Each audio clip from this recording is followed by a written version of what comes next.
तो चलिए हम प्रश्नावली 1.2 को अब देखना स्टार्ट करेंगे। प्रश्न कह रहा है निम्नलिखित संख्याओं को अभाज्य गुणनखंडों के गुणनफल के रूप में व्यक्त कीजिए। तो सबसे पहले हम क्या करेंगे, इसको इसी के नीचे ऐसे जिस तरह हम एससीओ बनाते हैं, गुणनखंड तोड़ते हैं, उसी तरह इसको क्या करेंगे, गुणनखंड तोड़ते जाएंगे। सिंपली जिस तरीका से हम पढ़ते आ रहे हैं उसी तरह उसके गुणनखंड तोड़ देंगे। इसको 2 से काटेंगे, यहाँ पे हो जाएगा हमारा 17, यहाँ पे फिर 2 से कटेगा आ जाएगा 35। इसको अब देख रहे हैं हम, यह 2 से नहीं कटेगा, फिर 3 से देखेंगे, 3 से नहीं कटेगा। अब इसको हम 5 से काटेंगे, 7 5 35। अब इसको हम ऐसे लिख सकते हैं 140 बराबर 2 गुना 2 गुना 5 गुना 7 हो गया, क्योंकि अब 7 के बाद यह नहीं कटेगा, तो इसको हम इस प्रकार लिख सकते हैं। 2 चूंकि 2 बार आया है इसलिए हम 2 का पावर 2 लिखेंगे, फिर मल्टीप्लाई करेंगे, फिर 5 का 5 और 7 का 7 हो गया। यहाँ तक यह हमारा पहला क्वेश्चन का पहला नंबर कंप्लीट हो गया। अब सेकंड नंबर को हम यहीं पे देखेंगे, यह हो जाएगा हमारा 156 156। अब इस 156 को हम चूंकि यहाँ पे 2 है इसके फर्स्ट लेटर पर, तो हम इसको 2 से 6 है, तो हम जानते हैं कि जो 2 से विभाज्यता का नियम होता है उसमें किसी भी संख्या के शुरू में 2 4 6 8 आना चाहिए। तो यहाँ पे चूंकि 6 है तो हम इसको 2 से काट सकते हैं। जब इसको हम 2 से डिवाइड करेंगे तो हमारा यहाँ पे आ जाएगा 7, यह हो जाएगा 16, 8 यहाँ पे आ जाएगा, मतलब हमारा आ जाएगा 78। फिर इसको हम 2 से काटेंगे, यहाँ पे हो जाएगा हमारा 3 मतलब 3, और एक इसको दे देगा, आ जाएगा हमारा 19। अब यहाँ पे हम देख रहे हैं कि यह 3 से कटेगा, तो हमारा हो जाएगा 13, क्योंकि 13 किसी से नहीं कटेगा। और फिर हम यहाँ पे इसके सामने इसको लिख देंगे, और इसका 2 मल्टीप्लाई 2 मतलब 2 गुना 2 गुना 3 गुना 13। अब इसको हम 2 के पावर जितना बार 2 आया है, 1 2 2 बार आया है तो 2 लिख देंगे, फिर 3 है, इसके बाद कोई नहीं है, इसके बाद 3 अकेला है, इसको जिस भी किसी के पावर कुछ नहीं रहता है उसका मतलब 1 समझा जाता है। तो यहाँ पे 1 है तो 1 यहाँ पे हो गया, 13 का 13 हो गया। फिर कह रहा है कि 3825 का, तो इसको हम यहाँ पर ऐसे ही लिख देंगे, और इसको हम देखेंगे पहले 2 से कटेगा, 2 से नहीं कटेगा यह, फिर 3 से देखेंगे, तो 3 से देखने के लिए क्या किया जाता है, दी गई संख्या के अंकों को जोड़ा जाता है, और जोड़ने से यदि 3 के पहाड़ा में आ जाए तो वह 3 से कट जाएगा। तो देखिए 8 2 10 5 15 3 18, तो यह 18 3 के पहाड़ा में आता है, तो हम इसको 3 से डिवाइड करेंगे, अपने आप आ जाएगा 3 3 एकम 3 3 दूना 6 हो जाएगा, इसको कैरी करेगा, हासिल देगा तो हो जाएगा हमारा 22, 7 3 21 होता है, फिर इसको 1 हासिल देगा, हो जाएगा 5 3 15। फिर हम देख सकते हैं 7 3 10 10 5 15, 3 के पहाड़ा में 15 आता है, तो यह भी 3 से कट जाएगा, यहाँ हो जाएगा 4, यहाँ पे हो जाएगा 2, यहाँ पे हो जाएगा 5। फिर हम देखेंगे इसको ऐड करके जोड़कर 4 2 6 5 11, 3 के पहाड़ा में नहीं आ रहा है क्योंकि इसके लास्ट में जो इसका शुरू है जहाँ पे 5 है, तो यह क्या होगा 5 के पहाड़ा से कट जाएगा। तो 5 से इसको डिवाइड करेंगे, 8 5 40 50 25, फिर 5 से कटेगा 17 5 85। तो चूंकि यह एक अभाज्य संख्या है तो यह इसके बाद हम और नहीं कर सकते हैं, तो यहाँ पर लिखेंगे इसको हम 3825 1 2 3 3 कितना बार आया है, तो 2 बार आया है, और 5 कितना बार आया है, 5 कितना बार आया है, तो 5 भी 2 बार आया है, और 1 बार 17 आया है, हो गया हमारा यहाँ पे। अब हम इसको 3 के पावर 1 2 2 लिख सकते हैं, फिर 5 के पावर 2 लिख सकते हैं, और 17 है तो 17। आप सभी यहाँ तक उतारिए या फिर स्क्रीनशॉट ले लीजिए, क्योंकि स्पेस कम है, इसके बाद हम आगे देखेंगे। तो देखिए हमारा प्रश्नावली 1.2 का 1 2 3 पहला का 1 2 3 हो चुका है। अब चौथा नंबर पर देखेंगे। तो चौथा नंबर में हमारा दिया है 5005। इसको हम सिंपल जिस तरह गुणनखंड ज्ञात किया जाता है उस तरह लिख लेंगे। इसको देखेंगे पहले 2 से कटेगा, नहीं कटेगा, 3 से भी नहीं कटेगा। अब इसको हम 5 से काटेंगे, यह हो जाएगा 1001। फिर इसे 7 से काटेंगे, 7 एकम 7 हो जाएगा। फिर यहाँ पे हमारा आ जाएगा 7 एकम 7, जब उसको माइनस करेंगे तो हमारा बचेगा 3, 30 हो जाएगा। 7 चौका 28, 2 इसको हासिल दे देगा, 7 तिरिका 21। अब इसके बाद हम देखेंगे 11 से, हमारा यहाँ पे सिंपली 13 आ जाएगा।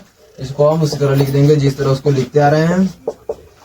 5 गुना 7 गुना 11 गुना 13। तो चूंकि इसमें कोई भी 2 बार नहीं आया तो इसको इसी तरह रहने देंगे। अब देखेंगे हम 5वां नंबर दिया है 7429। इसे भी हम सिंपली जिस तरह गुणनखंड ज्ञात करते हैं उस तरह लिख लेंगे और इसको हम बनाएंगे। तो देखिए क्या 2 से कटेगा, नहीं कटेगा। 3 से काटने के लिए इसको हम ऐड करेंगे, इसके अंकों को हमारा हो जाएगा 9 7 9 18 4 22। 3 से भी नहीं कटेगा, 5 से भी नहीं कटेगा। अब इसको हम देखते हैं, यह 7 से कटेगा, 7 से भी नहीं कटेगा। इसके बाद हम इस तरह बढ़ते जाएंगे, 7 के बाद 11 13 17 17 से देख रहे हैं। यह हमारा हो जाएगा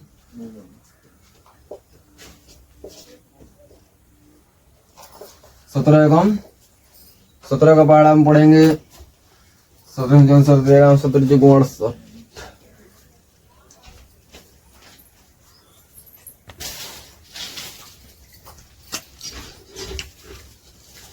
तो देखिए हमारा 17 से इसे हम जब काटेंगे तो हमारा यहाँ पे आ जाएगा 437। ठीक है, 17 आपसे भी इसको अलग अलग पेपर पर डिवाइड कर लीजिएगा, मतलब भाग कर लीजिएगा। यहाँ पे 17 से करेंगे तो आ जाएगा 437। इसके बाद हम 19 से देखेंगे, 19 से करेंगे तो यहाँ पे हो जाएगा 23। हमारा आ जाएगा 7429 को 17 गुना 19 गुना 23 के रूप में लिख सकते हैं। इस तरह हमारा प्रश्नावली 1.2 का पहला नंबर कंप्लीट होता है। आप इसका स्क्रीनशॉट ले लीजिए या फिर कॉपी में नोट कर लीजिए।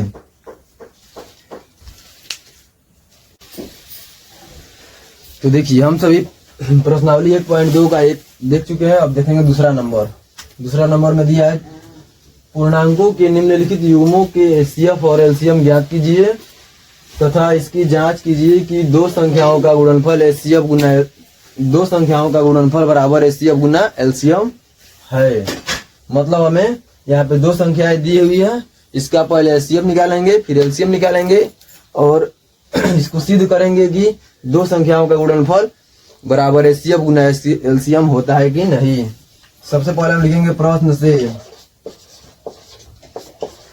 तो पहली संख्या को हम ए से डिनोट करेंगे, मतलब पहली संख्या को हम ए से निरूपित करेंगे। तो 26 हमारा है पहली संख्या। अब इसका हम एचसीएफ लिखेंगे, इसका पहले गुणनखंड तोड़ेंगे। 26 यहाँ पे हो गया हमारा। अब इसका गुणनखंड तोड़ने के लिए क्या करेंगे, हम जो नियम जानते हैं ऐसे करने के लिए फिर इस तरह करते जाएंगे। यह मात्र यहीं तक कट गया, इसको हम फिर 1 तक लेकर जाएंगे। हो गया हमारा यहाँ पर, यह होगा 2 गुना 13 गुना 1। इसको हम चूंकि रफ शीट पर करेंगे इसलिए आप इसको रफ शीट पर कर लेना। हो गया यहाँ पे। और फिर इसको हम बी लिखेंगे, बी बराबर कितना है हमारा 91। और फिर उसको भी इसी तरह गुणनखंड तोड़ेंगे। यह हमारा हो जाएगा 13 सते 91 और फिर गुना में 1। यह 1 कहाँ से आया, यहाँ पे देख सकते हैं आप सभी। 7 मर्द में कटेगा 13 सते 91 फिर 13 कम 13। यह 1 इसलिए लिख रहे हैं हम क्योंकि जब दोनों में उभयनिष्ठ कुछ भी ना हो तो हमारा एक एचसीएफ हो जाएगा। जैसे देखिए अब हमें इसका एचसीएफ निकालना है। एचसीएफ निकालने के लिए हमारा नियम होता है कि यह दोनों में कॉमन होना चाहिए और घात सबसे कम होना चाहिए। तो बताइए 2 इसमें शामिल है, नहीं है। 7 शामिल है, नहीं है। 13 दोनों में शामिल है और 1 दोनों में शामिल है। तो हम सिंपली यहाँ पे 13 गुना 1 लिखेंगे, यह हो जाएगा हमारा 13। तो एचसीएफ कितना आ गया 13। अब एलसीएम निकालने के लिए लिखेंगे हम एलसीएम बराबर, अब इसमें देखेंगे कि दोनों में शामिल हो और उसका घात सबसे अधिक हो, या फिर तो इसमें देखेंगे सब 13 दोनों में शामिल है, इसका घात बराबर है तो केवल 1 को लिखेंगे। अब बाकी जितना बच गया फिर 1 भी है, 1 को लिखेंगे, बाकी जितना बच गया सभी को लिख देंगे। तो इसमें 2 बचा है, इसमें बचा है 7। और हम इसका मल्टीप्लाई करेंगे, जो आएगा वही हमारा एलसीएम हो जाएगा। तो हमारा यहाँ पे हो जाएगा 13 सते 91 13 सते 91 हो जाएगा। इसमें 2 को हम मल्टीप्लाई कर देंगे, यहाँ पे हो जाएगा 2 9 9 18 182। हमारा यहाँ पे हो गया कितना 182। अब इस नियम को सिद्ध करने के लिए क्या करेंगे, लिखेंगे चूंकि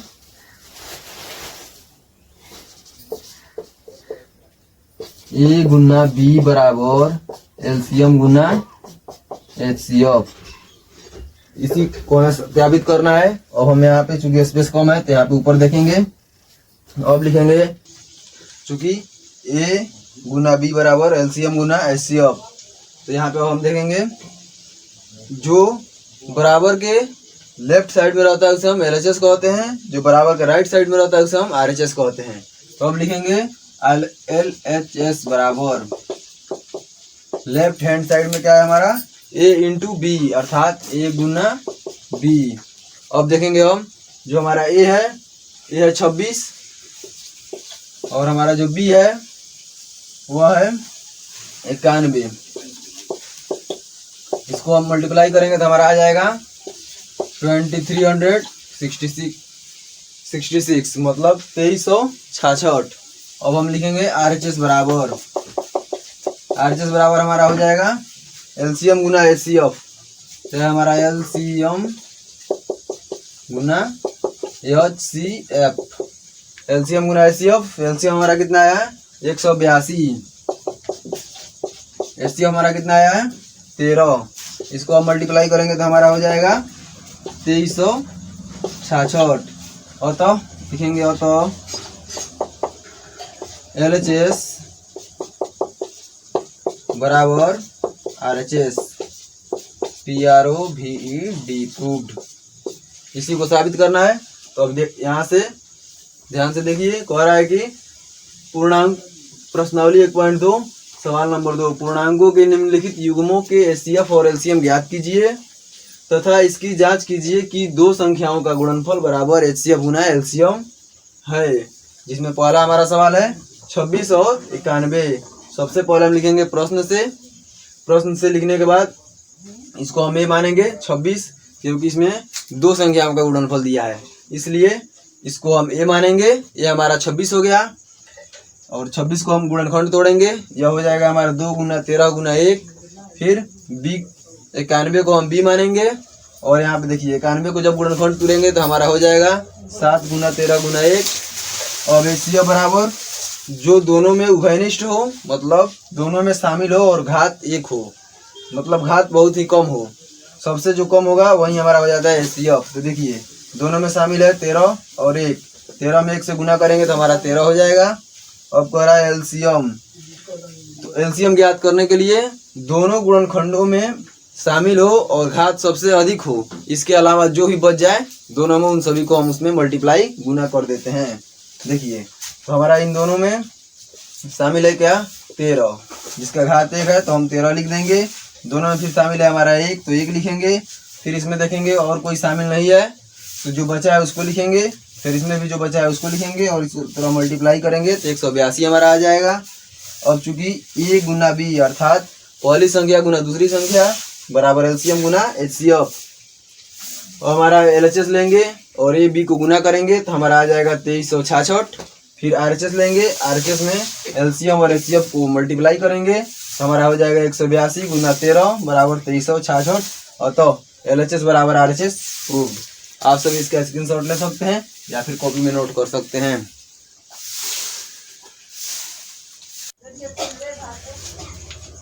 तो देखिए अब हम चूंकि 2 नंबर का पहला देख चुके हैं, अब देखेंगे दूसरा। तो यहाँ पे सबसे पहले हम क्वेश्चन लिख देंगे। कह रहा है कि 510 और 92 का HCF निकालना है। तो हम लिखेंगे प्रश्न से हमारा क्या है, तो ये बराबर हो जाएगा 510। अब ये बराबर 510 हो गया। इस 510 का हम क्या करेंगे, गुणनखंड ज्ञात करेंगे। गुणनखंड ज्ञात करने के लिए क्या करेंगे, सबसे पहले हम एक रफ पेपर लेंगे और उस पर सिंपली तरीका से जो हम जान रहे हैं गुणनखंड बनाने का तरीका उस तरह ज्ञात करेंगे। इसका हमारा हो जाएगा 2, यह हो जाएगा 5 और यह हो जाएगा 5। फिर इसको हम देखेंगे, यह 2 से नहीं कटेगा, अब 3 से कटेगा कि नहीं, तो जो दिया गया संख्या है उसके अंकों को जोड़ेंगे। 5 5 10 2 12। तो हम जानते हैं कि 12 3 के पहाड़ा में आता है, इसलिए 3 से कट जाएगा। तो 3 से काटेंगे हम इसको, 8 3 का 24, यह हो जाएगा 15, 5 3 15, 17 5 85, हमारा आ गया 17। तो हम इसको यहाँ पे लिख देंगे 2 गुना 3 गुना 5 गुना 17। चूंकि इसको हम रफ शीट पर करेंगे इसलिए यहाँ से इसको मिटा दे रहे हैं। फिर इसके बाद अब लिखेंगे बी, तो बी हमारा कितना होगा 92, बी हमारा 92 हो गया। इसको भी हम इसी तरह करेंगे और यहाँ 2 से काटेंगे, हमारा हो जाएगा 4, 6, फिर 2 से करेंगे, इसको हमारा हो जाएगा 23। अब इसके बाद नहीं कटेगा, इसको भी एकदम सिंपली लिख देंगे जिस तरह लिख रहे हैं उस तरह। अब यहाँ पे चूंकि हम देख रहे हैं कि यहाँ पे पावर क्या है, 2 का 2 है, तो उसका पावर लिख देंगे और 23 को 23 लिख देंगे। इसको फिर हम जो रफ शीट पर करेंगे इसलिए इसे मिटा दे रहे हैं। अब चूंकि हमारा हम जानते हैं कि अब इसका हमें एचसीएफ ज्ञात करना है, तो एचसीएफ बराबर हमारा हो जाएगा,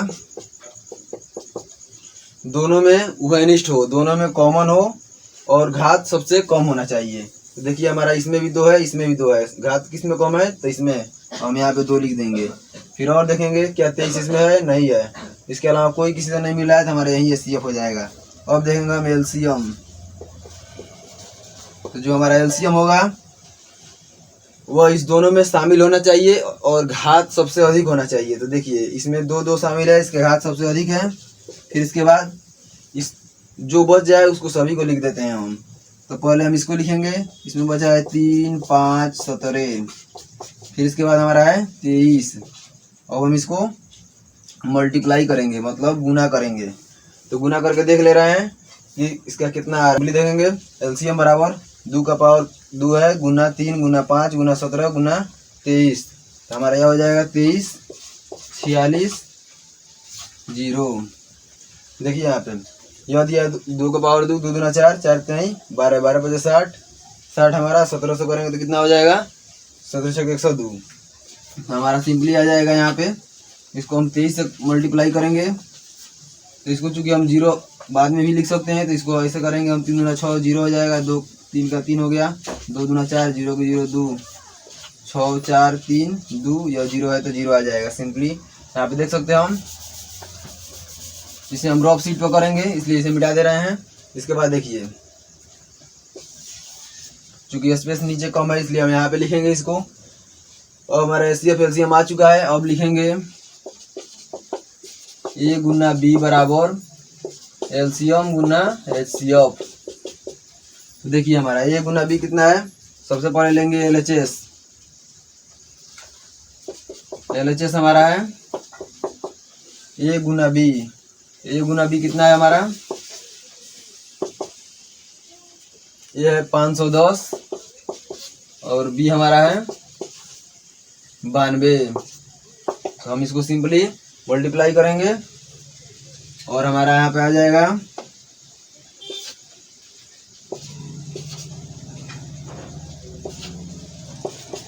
46,920।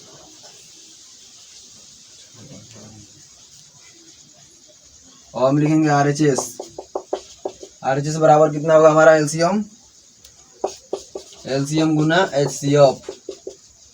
एलसीएम हमारा कितना आया है 23 46 0 गुना 23 46 0 आ गया है, गुना कितना है हमारा एचसीएफ 2, और यह हमारा हो जाएगा 46920। और तो हम लिख सकते हैं एलएचएस बराबर आरएचएस प्रूव्ड। तो देखिए आप सब यहाँ से कर रहा है सेकंड नंबर 510 और 92। 510 और 92 है, सिंपली हम प्रश्न से लिखकर ए मानेंगे 510 को, इसका गुणनखंड तोड़ेंगे, फिर बी को 92 को बी मानेंगे और इसका गुणनखंड तोड़ेंगे। एचसीएफ ज्ञात करने के लिए दोनों में शामिल होना चाहिए और घात सबसे छोटा होना चाहिए, अर्थात जो पावर यहाँ पे है यह सबसे छोटा होना चाहिए। देखिए दोनों में शामिल है और पावर इसका सबसे छोटा है, यहाँ पे 1 है और यहाँ पे 2 है। तो हम जो सिंपली छोटा वाला घात ही लेंगे, हमारा जो एचसीएफ हो जाएगा 2 हो जाएगा। एलसीएम ज्ञात करने के लिए दोनों में उभयनिष्ठ हो और घात सबसे अधिक हो, उसको लिखेंगे। इसके अलावा जितने भी हमारे बच जाते हैं अंक उन सभी को लेकर उसका हम गुना करते हैं। गुना करने से हमारा है 23,460। अब लिखते हैं, चूंकि इसको सत्यापित भी करना है कि दो संख्याओं का गुणनफल बराबर एचसीएफ गुना एलसीएम, इसलिए हम लिखेंगे ए गुना बी बराबर एलसीएम इंटू एचसीएफ। और एलएचएस हमारा ए गुना बी है, इसको हम गुना करेंगे, हमारा 46,920 आ जाएगा। फिर आरएचएस में एलसीएम गुना एचसीएफ लेंगे और इसको गुना करेंगे, हमारा हो जाएगा 46,920 और तो LHS बराबर RHS प्रूफ। आप सब इसका स्क्रीनशॉट ले लीजिए या फिर इसको कॉपी में नोट कर लीजिए।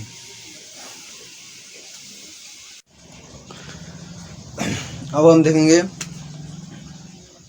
सेकंड नंबर का तीसरा। तो दूसरा का जो तीसरा है हमारा कितना है 336 और 54। तो सिंपली हम लिखेंगे प्रश्न में हमारा क्या दिया है, ये बराबर 336।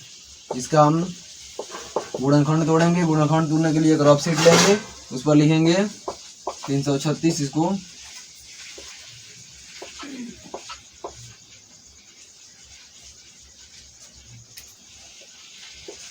8 दूना 16, 4 दूना 8, फिर 2 से करेंगे 4 दूना 8 2, फिर 2 से करेंगे 2 1, 7 तिरका 21। इसको हम लिखते जाएंगे 2 गुना 2 गुना 2 गुना 2, 1 2 3 4 बार आया है, तो 1 2 3 4 गुना 3 और गुना 7।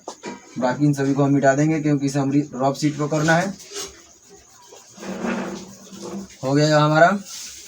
अब इसको हम पावर के रूप में लिखेंगे। 2 का पावर 4 है तो पावर 4, फिर 3 अकेला है और 7 अकेला है तो इसी तरह छोड़ देंगे। और बी नंबर लिखेंगे। बी में हमारा क्या है 54। इसे भी हम पहले एक रफ शीट लेंगे और इस पर इसका गुणनखंड तोड़ेंगे। तो हो जाएगा हमारा 27, 3 से कटेगा 9 3 का 27, 3 3। तो देखिए हमारा हो जाएगा 2 गुना 3 गुना 3 गुना 3, 3 गो है 2 1 है। इसे भी हम रफ शीट पर करेंगे इसलिए इसे मिटा दे रहे हैं। और हमारा यहाँ हो जाएगा 2 गुना 3 के पावर 1 2 3 हो गया। अब सिंपली हम इसको एचसीएफ ज्ञात करेंगे। एचसीएफ ज्ञात करने के लिए क्या होना चाहिए, दोनों में उभयनिष्ठ होना चाहिए, दोनों में कॉमन होना चाहिए और घात सबसे छोटा होना चाहिए। तो देखिए 2 2 इसमें भी शामिल है दोनों में। इसका घात सबसे कम है इसलिए इस 2 को लेंगे हम। फिर इसमें 3 का घात सबसे कम है तो उसको लेंगे और बाकी कोई कॉमन नहीं है तो हम इसे हम गुना करेंगे। 3 दूना 6, हमारा एचसीएफ कितना आ गया 6 आ गया। इसके बाद हम अब इसका एलसीएम ज्ञात करेंगे। तो हम एचसीएफ देख चुके हैं, अब देखेंगे एलसीएम। तो हमारा एलसीएम हो जाएगा दोनों में शामिल हो और पावर सबसे अधिक हो अर्थात घात सबसे अधिक हो। तो दोनों में हमारा 2 शामिल है, इसका पावर 4 है, और दोनों में 3 शामिल है जिसका पावर 3 है। फिर इसके अलावा जो बच गया उन सभी को लिख देंगे तो केवल 7 बच गया है इसको। अब हम इसका मल्टीप्लाई करेंगे। जब मल्टीप्लाई करेंगे अर्थात गुना करेंगे तो हमारा हो जाएगा 30 24। ठीक है, आप इसे अलग कहीं कर सकते हैं। इसके बाद हम अब लिखेंगे, चूंकि हमारा एचसीएफ और एलसीएम दोनों आ चुका है, लिखेंगे अब ए गुना बी बराबर एलसीएम गुना एचसीएफ। मतलब कि पहली संख्या गुना दूसरी संख्या बराबर एलसीएम गुना एचसीएफ। अब लिखेंगे एलएचएस। एलएचएस बराबर कितना है ए गुना बी, अर्थात ये हमारा कितना है 336 और गुना में है 54। अब हम इसको मल्टीप्लाई करेंगे। जब हम इसका मल्टीप्लाई करेंगे तो हमारा कितना आएगा 18 144। आप इसे कहीं रफ शीट पर कर सकते हैं। अब करेंगे आरएचएस। आरएचएस बराबर हमारा कितना हो जाएगा, तो आरएचएस में एलसीएम गुना एचसीएफ। हमारा एलसीएम कितना आया है 30 24 और एचसीएफ कितना आया है 6। और हम इसको मल्टीप्लाई करेंगे 30 24 को 6 से। तो 30 24 को 6 से हम मल्टीप्लाई करेंगे तो कितना हमारा आएगा 1844। और तो लिख सकते हैं एलएचएस बराबर आरएचएस PROVD प्रूव्ड। आशा करते हैं आपको समझ में आ गया होगा। तो आप सभी इसका स्क्रीनशॉट ले सकते हैं या फिर से कॉपी। देखिए प्रश्नावली 1.2 का जो पहला और दूसरा नंबर पढ़ चुके हैं हम सभी। अब पढ़ेंगे तीसरा नंबर। कह रहा है कि अभाज्य गुणनखंड विधि द्वारा निम्नलिखित पूर्णांकों के एचसीएफ और एलसीएम ज्ञात कीजिए। पहला नंबर है हमारा 12 15 और 21। इसे हम सभी क्या करेंगे, पहला नंबर लिखेंगे हम 12 15 और 21। और सबसे पहले क्या करेंगे, इसका हम गुणनखंड निकालेंगे। 12 का गुणनखंड कितना होगा हमारा 2 गुना 2 गुना 3। इसे हम घात के रूप में लिखेंगे 2 के पावर 2 गुना 3, क्योंकि 2 है इसलिए 2 का पावर घात कितना होगा 2 होगा। अब यहाँ पे 15 के लिए 3 पचे 15, क्योंकि यहाँ पे कोई कॉमन नहीं है इसको इसी तरह रहने देंगे। अब लिखेंगे 21, 7 का 3 7 21 होता है, इसमें भी कोई कॉमन नहीं है, हम उसी तरह रहने देंगे। ठीक है, अब कह रहा है एचसीएफ निकालने के लिए, तो एचसीएफ हमारा कितना होगा, जो इन तीनों में शामिल हो। ठीक है, तीनों में कॉमन हो उसे हम क्या करते हैं एचसीएफ लिख देते हैं। तो देखिए इसमें भी, इसमें 2 है, इसमें 2 है, इसमें 2 नहीं है, इसमें 2 नहीं, इसमें 2 है, इसमें 2 नहीं है, इसमें 2 नहीं है, इसको छोड़ देंगे। दोनों में हमारा कितना है, तीनों में 3 है, हमारा एचसीएफ कितना होगा 3। अब हम देखेंगे एलसीएम। एलसीएम के लिए हमें क्या चाहिए, तो तीनों में शामिल हो और घात सबसे अधिक हो, इसके अलावा जो भी बच जाए उन सभी को हम मल्टीप्लाई कर देंगे अर्थात गुना कर देंगे। तो देखिए हमारा 2 का पावर 2 इसमें नहीं है तो इसको लिख देंगे हम, इसके अलावा तीनों में शामिल है तो केवल एक 3 को लिखेंगे, और 5 गुना 7, और इसको हम सिंपली तरीके से क्या करेंगे मल्टीप्लाई कर देंगे अर्थात गुना कर देंगे। 2 का पावर 2 है तो 2 दूना 4, 4 3 12, 12 5 60, 7 6 42, 420 हमारा हो गया एलसीएम। अब हम ज्ञात करेंगे सेकेंड नंबर को। तो सेकेंड नंबर को बनाने के लिए क्या करेंगे, सबसे पहले क्वेश्चन उतारेंगे। तो क्वेश्चन उतारेंगे, देखेंगे हमारा क्या है 17 23 और 29, 17 23 29 हमारा है। और हम इसको क्या करेंगे गुणनखंड के रूप में लिखेंगे। तो बताइए 17 किसी से कटेगा नहीं, वो केवल एक और अपने आप से कटेगा, तो हो जाएगा हमारा 17 एकम 17, फिर 23 भी 23 एकम 23, क्योंकि यह अभाज्य संख्या है। फिर हमारा 29, एक को 29 से कर देंगे। अब चूंकि हम सिंपली देख सकते हैं कि तीनों में एक हमारा शामिल है तो इसका एचसीएफ कितना होगा 1 हो जाएगा। एचसीएफ हमारा 1 हो गया। अब एलसीएम देखेंगे, तो एलसीएम के लिए क्या किया जाता है, एलसीएम के लिए हम जो उभयनिष्ठ होता है उसको लिख देते हैं, उसके बाद बाकी सब जितना बचता है सभी को लिख देते हैं। तो जब हम इसका मल्टीप्लाई याद करेंगे सेकंड नंबर का, तो हमारा आ जाएगा 11 39। ठीक है, आप इसको रफ शीट पर मल्टीप्लाई कर सकते हैं। तो आप सब इसका स्क्रीनशॉट ले लीजिए, आप इसको उतार लीजिए।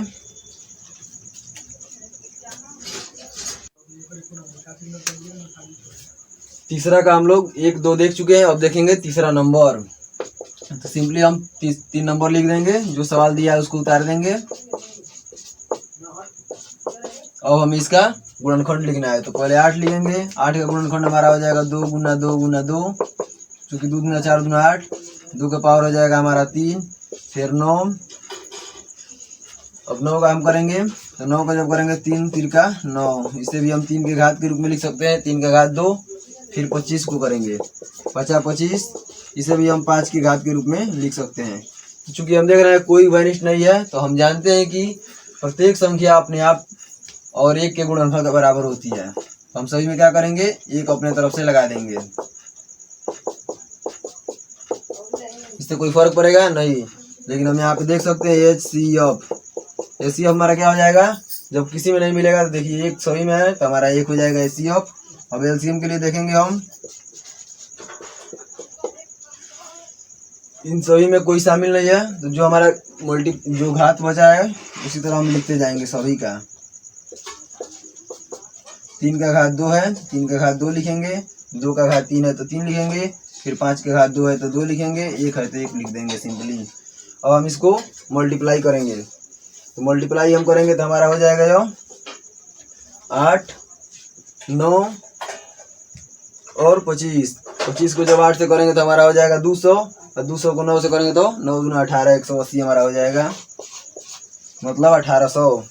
तो हमारा एचसीएफ आ गया 1, एलसीएम आ गया 1800।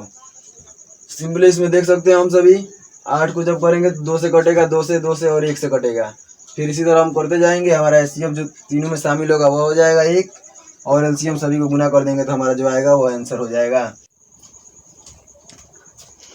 तो चलिए प्रश्नावली 1.2 का हम सभी 3 तक देख चुके हैं, अब देखना है 4 नंबर। दिया है एचसीएफ 306 657 का 9 दिया है, एलसीएम कह रहा है 306 और 657 का ज्ञात कीजिए। तो हम सूत्र जानते हैं, चूंकि पहली संख्या गुना दूसरी संख्या बराबर एलसीएम गुना एचसीएफ। तो हम क्या करेंगे, इसको लिखेंगे प्रश्न से जितना दिए गए हैं उनको हम लिख देंगे। तो हमारा एचसीएफ कितना दिया है, सबसे पहले हम लिखेंगे पहली संख्या को ए से 306, दूसरी संख्या को बी से लिखेंगे 657। एचसीएफ हमारा दिया है कितना 9, और हमें ज्ञात करना है एलसीएम बराबर वाट। अब लिखेंगे अब ए गुना बी बराबर एलसीएम गुना एचसीएफ। हो गया हमारा ये। तो हम सिंपली देख सकते हैं यहाँ पे एलसीएम ज्ञात करना है। तो हमारा एलसीएम कितना है, एलसीएम उसी तरह आ जाएगा। और ए गुना बी, ए कितना दिया है 306 गुना बी कितना दिया है 657। और यहाँ पे जो एचसीएफ है इधर गुना में इधर आएगा तो हो जाएगा भागा में। हमारा एचसीएफ कितना दिया है इसमें 9। इसे हम काटेंगे तो यह हो जाएगा 73 बार में कट जाएगा। और जब मल्टीप्लाई हम करेंगे तो हमारा हो जाएगा 22, 33, 8। आप सब इसको स्क्रीनशॉट ले लीजिए या फिर इसको कॉपी में नोट कर लीजिए। फिर दोबारा समझ लीजिए, देख लीजिए प्रश्न से दिया है। ये हमारा जो पहली संख्या होती है उसे हम ए मानते हैं, दूसरी संख्या को बी मानते हैं। एचसीएफ हमारा कितना होगा जो दिया है, देखिए प्रश्न में एचसीएफ 9 दिया है। और अब लिखेंगे ए गुना बी अर्थात पहली संख्या गुना दूसरी संख्या बराबर एलसीएम गुना एचसीएफ। अब हमें चूंकि ए दिया है, बी दिया है और एचसीएफ दिया है, तो हमें एलसीएम ज्ञात करना है। तो जो गुना में इधर है बराबर किधर आता है तो भागा में हो जाता है। तो पहली संख्या हमारा 306, दूसरी संख्या हो गया 657, अब बट्टा भागा हो जाएगा एचसीएफ में 9 है तो 9, जब काटेंगे तो हो जाएगा 73, इससे इसमें गुना करेंगे तो हो जाएगा 22,338। आप सब इसका स्क्रीनशॉट ले लीजिए। देखिए प्रश्नावली 1.2 का 4 तक हम देख चुके हैं। अब देखना है 5वां नंबर। कह रहा है कि जांच कीजिए कि क्या किसी प्राकृत संख्या n के लिए संख्या 6 के पावर n अंक 0 पर समाप्त हो सकती है। तो चूंकि हम जानते हैं कि 6n को जिस तरह हम गुणनखंड के रूप में तोड़ते हैं उस तरह इसको तोड़ेंगे, हमारा हो जाएगा 3 गुना 6 के पावर n। इसे और तोड़ेंगे तो हो जाएगा इस तरह, जब ब्रैकेट हटेगा तो n इस पर भी आ जाएगा और 2 पर भी n आ जाएगा और 3 पर भी n आ जाएगा। इसमें सिंपल लैंग्वेज लिखना है। यहाँ पे लिखेंगे हम जानते हैं कि किसी भी संख्या को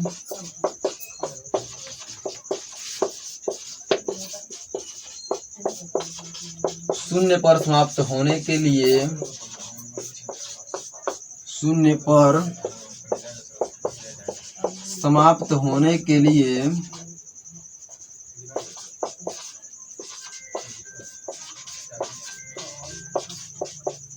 उसके गुणनखंड में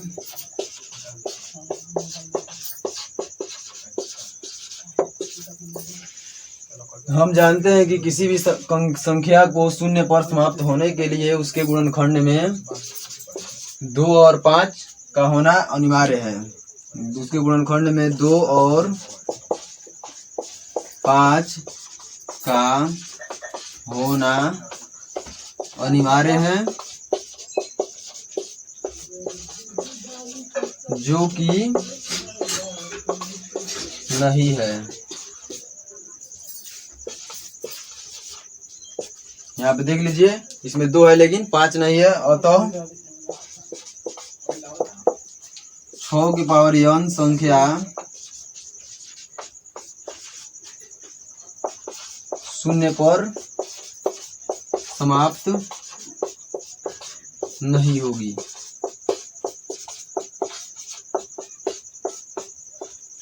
तो देखिए इसमें केवल सिंपली लैंग्वेज लिखना है, आप सभी से आसानी से लिख सकते हैं। कह रहा है कि जांच कीजिए कि क्या किसी प्राकृत संख्या n के लिए संख्या 6 के पावर n अंक 0 पर समाप्त हो सकती है।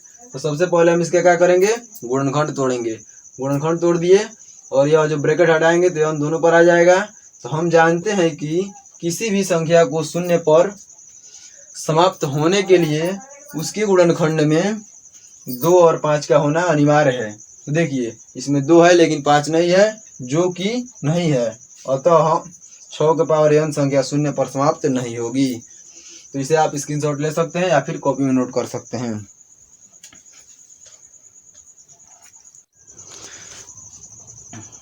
अब हम सभी देखेंगे प्रश्नावली 1.2 का 6 नंबर।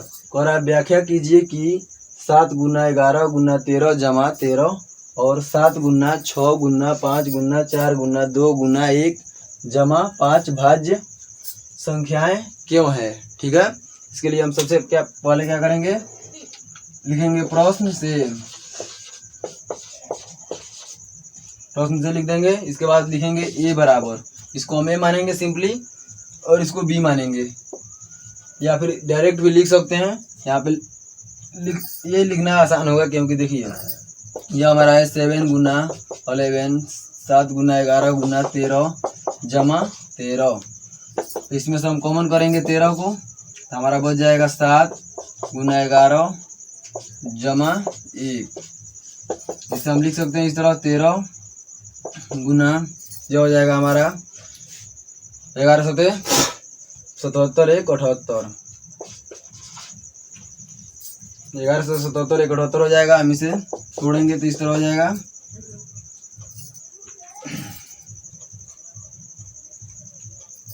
2 गुना 3 गुना 13, 13 से 78 हो जाता है हमारा। अब इसे हम लिख सकते हैं कि चूंकि ये अभाज्य संख्याओं का गुणनफल है,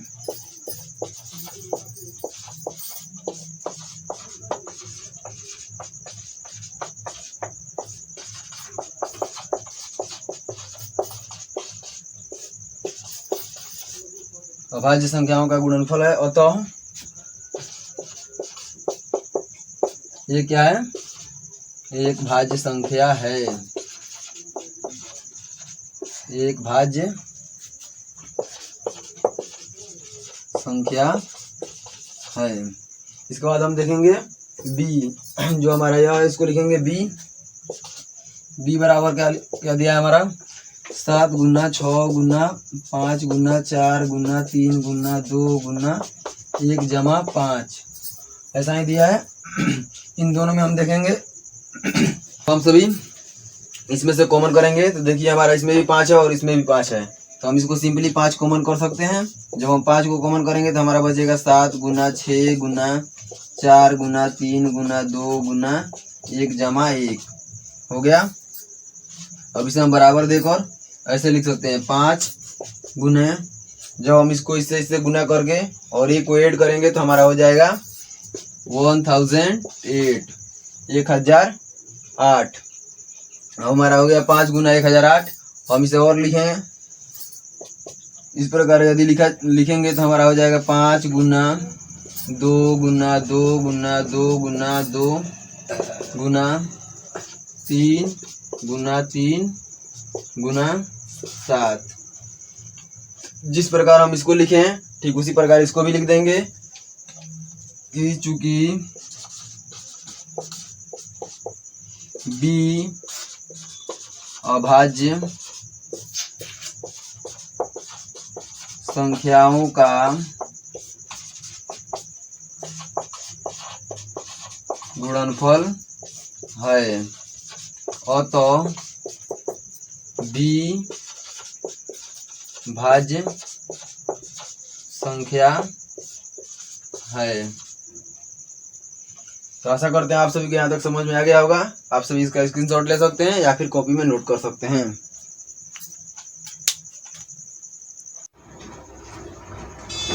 तो देखिए प्रश्नावली 1.2 का हम सभी 7 नंबर देखेंगे। कह रहा है कि किसी खेल के मैदान के चारों ओर एक वृत्ताकार पथ है, मतलब कोई खेल का मैदान है जिसके चारों तरफ एक वृत्ताकार पथ है। इस मैदान का एक चक्कर लगाने में सोनिया को 18 मिनट लगते हैं, जबकि इसी मैदान का एक चक्कर लगाने में रवि को 12 मिनट लगते हैं। मान लीजिए वे दोनों एक ही स्थान और एक ही समय पर चलना प्रारंभ करके एक ही दिशा में चलते हैं, कितने समय बाद वे प्रारंभिक स्थान पर मिलेंगे। इसके लिए हम सबसे पहले लिखेंगे प्रश्न से, जो हमारा प्रश्न में दिया है उसको लिखेंगे। प्रश्न से सोनिया द्वारा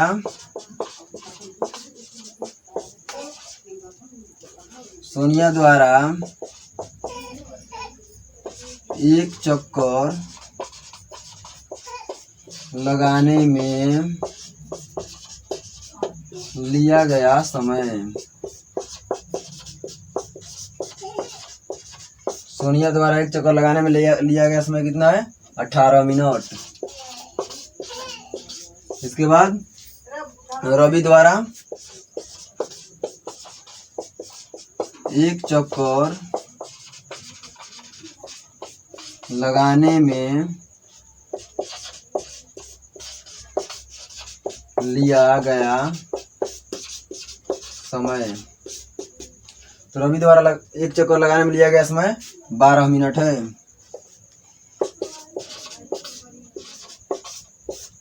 तो हम सभी देख सकते हैं कि उस मैदान का एक चक्कर लगाने में सोनिया द्वारा 15 मिनट का समय लिया, 18 मिनट का समय लिया जाता है और रवि द्वारा 12 मिनट का समय लिया जाता है। तो चूंकि कह रहा है कि वे एक ही स्थान से और एक ही दिशा में चलना शुरू कर रही हैं, पुनः प्रारंभिक स्थान पर कब मिलेंगी, इससे हमें यह स्पष्ट होता है कि इसका एलसीएम निकालना है। और एलसीएम निकालने के लिए हम पहले लिखेंगे 18 को, 18 का गुणनखंड 2 गुना 3 गुना 3। अब हमारा हो जाएगा 2 इंटू 3 के पावर 2, अब हो जाएगा 12। 12 को हम लिख सकते हैं इस तरह, 4 3 12 होता है, 2 गुना 3, 2 का पावर 2 गुना 3 हो गया है। तब अब लिखेंगे एलसीएम बराबर एलसीएम। तो हम देख सकते हैं कि एलसीएम हमारा 36 आ चुका है। लिखेंगे अतः वे दोनों पुनः 36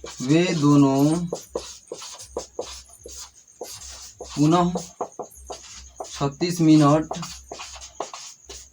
अपने